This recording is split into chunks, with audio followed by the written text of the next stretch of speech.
And now what I would like to do is to utilize this brush also for masking the shape or the silhouette, because I want the silhouette to be a little bit more interesting. So what I will do is to go back to Draw Normal, and we will need the transparency panel. If you don't see this, go to the window menu and then choose transparency, because what we will need to do here is to select this clip group that we created, and I'm going to apply a mask on it. So make mask, then turn off the clip option, and then click on the opacity mask, which is this one right here.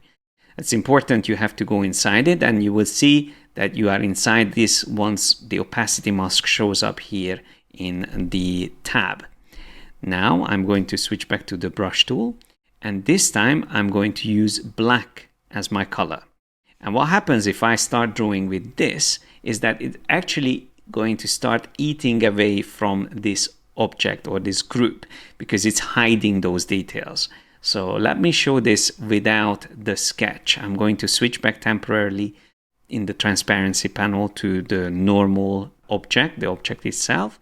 Here I can turn off the sketch, then come back to the opacity mask, and again continue drawing with the same brush. As you can see, we can start to introduce this effect, which is taking away from the silhouette. Now what I want to do here is to actually increase the stroke size. So just like before, we have to do this after we already drew one line. And as you can see, this is creating bigger specks, and I can draw around the edges.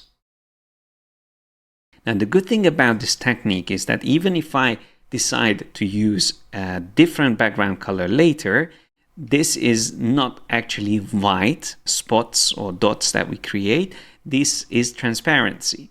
So I can maybe reduce the size a bit around the edges, add a bit smaller specks there. And just to demonstrate this to you, I'm going to show this quickly. Once we have all the details in place, yeah, I feel like that looks good. And we could even apply a bit more over the whole thing just to have some interest. Just going to try this. It's a little bit too intense. Let's see what happens if I increase the brush size. Almost would feel like snow. I think it's quite good, but maybe the settings that I'm using are a little bit too strong. Yeah, I'm not going to change these settings for now. I'm happy with the way they look, so I'm going to say leave strokes. Instead, I'm just going to show you, like I mentioned before, what happens if we put something behind this. It's important to switch back to, again, drawing in the actual object mode, not in the mask anymore. So here, if I create a rectangle as a backdrop and fill this in with yellow fill, for instance, and place it below the details we created, you can tell this is what we created. So there is that effect, being able to see through the shape that we drew. So that's quite cool. For instance, if we had this as a black fill, this is how it would look, and so on and so forth. So I like to use this brushing both for texturing, but also to create a textured outline or a mask. And one other thing that I feel like we could do here is to go back to the main shape, which is our clipping mask, by the way, that silhouette, and apply an effect as well. I like to use this distort effect called roughen. So I would choose that one. And of course, I want to reduce the intensity of this. So I will increase the detail actually, but reduce the size down to 1%. And even 1% is a bit too much. Maybe if we also reduce the detail to something smaller. Yeah, I feel like that's getting better. Maybe we can do 0.1%. And then increase the detail a bit. 0.5%. Yeah, that's a good one. Let's click OK, click OK. So you can see around the edges, instead of having that very solid line, now we have a more interesting outline. Again, more organic. I feel like that works really well for the wolf. Now we still need to have the eyes. I intentionally didn't draw that inside this shape because I didn't want to overlap it with any of the noise or texture that we created. So I'm going to draw this separately. I will use the pen tool and actually start drawing from here. And by the way, for this, I'm going to use the red color as my fill and no stroke, like that. Okay, and let's also use the repeat option for this. So we go to Object, Repeat, Mirror, and then we can just drag this in the center. Just makes sense to keep this also symmetrical. We might also add a few additional lines using this new repeat object. So that is looking quite good. However, I'm going to smooth it out a bit. So use the Path Smooth option and then also Simplify. I use F4 and F5, the two function keys, so I can very quickly apply these every time I draw something. And that is looking much better already. But I would like to also have some outlines here. So for this, I'm going to use the blob brush tool with black color. And I will draw some outline here for the eyes. So this is like the eyelid.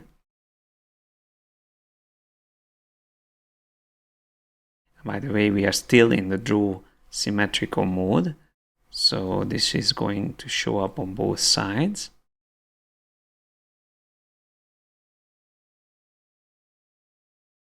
Let's see how this looks.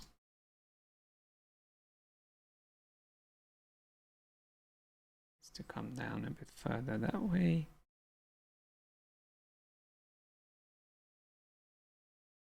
Yeah, I'm happy with that. Maybe we can just create a little extra detail here, like that. And then I think we can also do just a little bit more detail further down there as well, just to define the eye better. And maybe just one small line here as well. Okay, these look good. Maybe just let that one little detail can go up a bit higher, like that. And I'm going to select all of these together and then use the smooth option first. Smooth out the details and also probably merge these. So use the Pathfinder Unite. And then I will also use a bit of the Simplify. Maybe something like that. That looks better.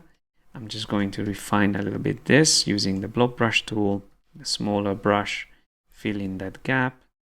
What we need to do here is to simplify this a bit because there's 2 points. One of these is unnecessary. We can just use the minus tool. So that's a delete anchor point tool and click on one of those. And then this other one, we can maybe just turn it into a smooth point. So go up here, convert selected anchor point to smooth. And that's looking already much better. Yeah, I like how this looks. So let's zoom out, see on both sides. And then if we double click outside, we can go back to seeing everything together. Let's just turn off the sketch for now, just so we can judge better what we created and look at this from a distance. Now, one thing that I feel at this moment is that the wolf head is a bit too dark. So I am going to go back to the main shape and I will change the fill color. So I used the one that I saved in the swatch, but I feel like it needs to be a bit brighter.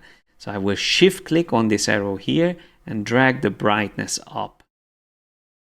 And I feel like something like this works already a bit better. Yeah, I want the eyes to really stand out. So maybe even brighter. Yeah, something like that. Now, one other thing that might need to change now that I'm seeing this is the shading. Since I increased the brightness of this, we might need to change the shading as well. So one quick way of doing that would be to use the magic wand tool and click on one of those lines. And then we can go to the recolor artwork option here on the top and choose advanced options, which is going to show us the different brush strokes we use with the same brush. And this is the color I would like to change. So I want this to be brighter. Instead of CMYK, I will use hue, saturation, brightness. And let's just increase the brightness on them. So we're toning down the shading to something like this. Yeah, I feel like this is nice and subtle. I don't want it to be too intense. That works. Let's click OK.